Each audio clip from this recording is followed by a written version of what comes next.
ជំរាបសួរដល់ពុកម៉ែបងប្អូនទាំងអស់គ្នាថ្ងៃនេះខ្ញុំនឹងទស្សសម្រាប់បងប្អូនណាដែលត្រូវការ boost follower នៅក្នុង page ចំពោះបងប្អូនដែលចង់ឲ្យ follower ចង់ឲ្យ page របស់បងប្អូនមានការផ្ទុះល្បីចាប់អារម្មណ៍ច្រើនចំពោះបងប្អូនដែលលក់ online ចាំបង្កើត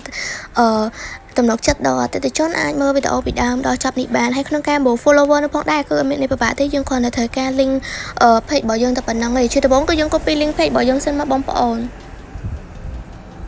នេះគឺយើងបាន copy link page ហើយបន្ទាប់ពីយើង copy link page ហើយគឺជាជំហានជាបន្ទាប់ទៀតគឺអត់មានអីពិបាកទេគឺយើងត្រូវចូលទៅក្នុង Safari ឬក៏ Google ដើម្បី search ពីថាសបាយ SMM បងប្អូនចូលមកក្នុង Google មកហើយ search ពីថាសបាយ SMM ហើយបងប្អូនវាយអក្សរដូចនេះខ្ញុំមកតាំងពីដើមរហូតដល់ចប់នឹងមកកុំឲ្យដៃក្បាត់ដៃកតុយចឹងណាសបាយ SMM.com បន្ទាប់មកយើងចុច search យើងនឹងឃើញ website របស់យើងមួយដែលនៅខាងលើគេដែលមានឈ្មោះថាសបាយ SMM ហើយមានតែ website មួយនឹងនៅខាងលើគេពួកយើង search តាំងពីដើមរហូតដល់ចប់អញ្ចឹងយើងឃើញ website នឹងមួយហើយដែលឃើញ logo រូបតុក្កតាហ្នឹងគឺងាយស្រួលចំណាំមែនតើឲ្យគ្រាន់តែឃើញ website ដែលមានឈ្មោះថាសបាយ SMM មាន logo បែបហ្នឹងបានន័យថាជា website របស់យើងហើយជំហានបន្ទាប់មកបងប្អូនគ្រាន់តែចុចនៅលើ website ហ្នឹងមកបន្ទាប់ពីយើងចុចនៅលើ website ហ្នឹងហើយជំហានបន្ទាប់ទៀតគឺយើងត្រូវដាក់ username ថានាងខ្ញុំដាក់ username របស់នាងខ្ញុំ Celine 36 890 តោះមកយើងដាក់ password ហើយ password នេះគឺបងប្អូនមាន password របស់បងប្អូនគឺបងប្អូនដាក់ password របស់បងប្អូនមកបន្ទាប់មកយើងចុចកន្លែង remember me នឹងមកហើយយើងចុចកន្លែង login នេះចំពោះបងប្អូនដែលមិនទាន់បានចុចឈ្មោះប្រើប្រាស់ website ទេអាចចុចកន្លែង sign up នៅខាងលើនេះបានកន្លែង sign up ទេពណ៌ខៀវនៅខាងលើហ្នឹងហើយទៅមើលពីរបៀបចុចឈ្មោះប្រើប្រាស់ website នៅក្នុង channel YouTube របស់នាងខ្ញុំដែលមានឈ្មោះថាសបាយ SMM នឹងផងដែរហើយបងប្អូនកុំភ្លេចចុច subscribe ផងដើម្បីទទួលបានវីដេអូថ្មីៗហើយបងប្អូនទៅមើលពីរបៀបចុចឈ្មោះប្រើប្រាស់ website នឹងមកបងប្អូនគ្រាន់តែមាន email មួយបងប្អូនអាចចុចឈ្មោះបានហើយបន្ទាប់ពីបងប្អូនចុចឈ្មោះហើយបងប្អូនត្រូវចាំ username ហើយនិង password ដើម្បីងាយស្រួលដល់បងប្អូនត្រូវការ login ថ្ងៃក្រោយអីទៀតចឹងទៅយើងយក username ហើយនិង password ហ្នឹងយកមក login ដើម្បីជៀសវាងភ្លេចយើង screenshot ទុកក៏បានឬកត់ទុកក៏បានឬក៏ note ទុកក៏បានដែរកុំឲ្យថ្ងៃក្រោយយើងភ្លេចអញ្ចឹងណាអញ្ចឹងបន្ទាប់ពីបងប្អូនបានចុចឈ្មោះប្រើប្រាស់អីហើយបងប្អូន login ចូលប្រើប្រាស់គឺយើងបានមកដល់កន្លែងប្រើប្រាស់សេវាកម្មរបស់យើងនេះហើយក្នុងគណនី website របស់នាងខ្ញុំគឺមានទឹកប្រាក់ចំនួន$86 $0.86 ហើយកន្លែងដាក់ប្រាក់នៅក្នុងគណនីនោះផងដែរគឺអត់មានអីពិបាកទេបងប្អូនអាចទៅមើលវីដេអូពីរបៀបដាក់ប្រាក់នៅក្នុង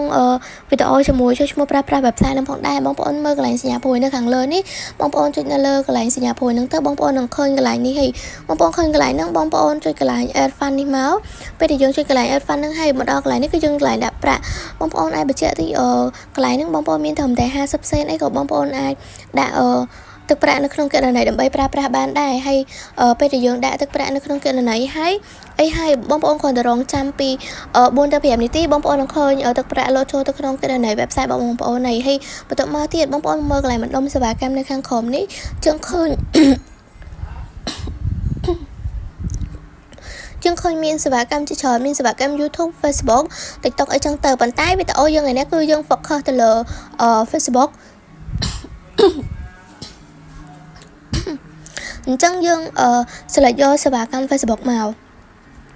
បន្ទាប់ពីយើង select យកសេវាកម្ម Facebook ហើយបងប្អូនអូមកខាងក្រោមបន្តិចបងប្អូនឃើញពាក្យ category មានកន្លោនមួយនៅខាងក្រោមហ្នឹងបងប្អូនចុចនៅលើកន្លោនហ្នឹងមកពេលដែលយើងចុចនៅលើកន្លោនហ្នឹងហើយយើងឃើញមានសេវាកម្មជាច្រើនមាន Facebook profile follower page like book follower មាន page follower មានFacebook friend Facebook view មាន Facebook video view មាន post reaction មាន post like មាន comment អីចឹងទៅគឺមានច្រើនប៉ុន្តែវីដេអូយើងថ្ងៃនេះគឺ focus ទៅលើpage follower អញ្ចឹងយើង select យើងរកមើលកន្លែងpage follower មកពេលដែលយើងឃើញ page follower ហើយយើង select លើនឹងមកបន្ទាប់មកទៀតបងប្អូនមកមើលកន្លែងបន្ទាប់គឺជាកន្លែង CV ចំពោះកន្លែង CV នេះផងដែរបងប្អូនចុចនៅលើកន្លែងនឹងមកដូចខាងលើដែរបន្ទាប់មកបងប្អូនមើលតាមតម្លៃសេវាកម្មវាមួយហើយសេវាកម្ម CV នេះpage follower នេះផងដែរគឺអត់មានតម្លៃថ្លៃអីទេបងប្អូនមានត្រឹមតែ 0.32 ក្នុង 1000 follower 0.72 ក្នុង 1000 follower 74 ក្នុង 1000 follower គឺមានតាមតម្លៃវានីមួយតែនេះខ្ញុំសូម recommend ថាបងប្អូនកុំឲ្យយកតម្លៃសេវាកម្មណាដែលមានតម្លៃធូរថ្លៃពេកឬក៏ថ្លៃពេកក៏បានដែរសម្រាប់បងប្អូនដែលសាកល្បងដំបូងបងប្អូនអាចប្រើសេវាកម្មដែលមានតម្លៃសមរម្យឧទាហរណ៍នេះខ្ញុំប្រើតម្លៃ 0.32 នេះសិនមក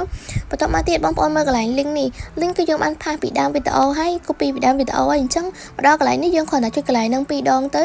យើងនឹងឃើញពាក្យផាសនៅខាងឆ្វេងដែរអញ្ចឹងពេលដែលយើងឃើញពាក្យផាសនៅខាងឆ្វេងដែរយើងគ្រាន់តែចុចនៅលើពាក្យផាសហ្នឹងមក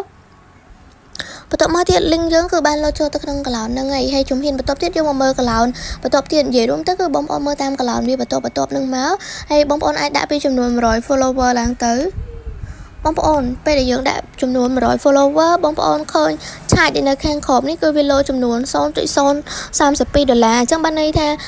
ក្នុង100 follower ហ្នឹងគឺយើងចំណាយត្រឹមតែ $0.032 ទេគឺអត់អស់ថ្លៃទេហើយបន្ទាប់មកទៀតយើងអាចចុចកន្លែង submit បានបញ្ជាក់ទីបងប្អូនកន្លែង follower ហ្នឹងបងប្អូនអាចដាក់ពីចំនួន100ឡើងដល់100,000 follower អញ្ចឹងបងប្អូនអាចដាក់ពីចំនួន100ឡើងទៅខ100គឺវាអត់ connect ឲ្យទេត្រូវចាំកន្លែងហ្នឹងផងបងប្អូនហើយបន្ទាប់មកទៀតយើងចុចកន្លែង submit នេះមកពេលដែលយើងចុច submit ហ្នឹងហើយវាលោតផ្ទាំងពណ៌ខៀវបែបនេះបានន័យថាការបញ្ជាទិញសេវាកម្មរបស់យើងហ្នឹងគឺជោគជ័យរួចដល់ជាការស្រេចហើយក្នុងការរងចាំមើលលទ្ធផលបងប្អូនអាចមើលគ្រាន់តែរងចាំពី4ទៅ5នាទីបងប្អូនអាចនឹងឃើញលទ្ធផលលោតចូលទៅក្នុង page របស់បងប្អូនហើយបងប្អូនមានចម្ងល់កន្លែងណាអាច comment នៅខាងក្រោមវីដេអូបានហើយចាំជួបគ្នានៅវីដេអូក្រោយដែលបងប្អូនកុំភ្លេចជួយ subscribe នៅលើ channel YouTube របស់នាងខ្ញុំទៅហើយចាំជួបគ្នានៅវីដេអូក្រោយពីរបៀបបួសេវាកម្មផ្សេងទៀតវីដេអូយើងគឺមានតែប៉ុណ្្នឹងទេចាំជួបគ្នានៅវីដេអូក្រោយអរគុណនិងជម្រាបលាបងប្អូនទាំងអស់គ្នា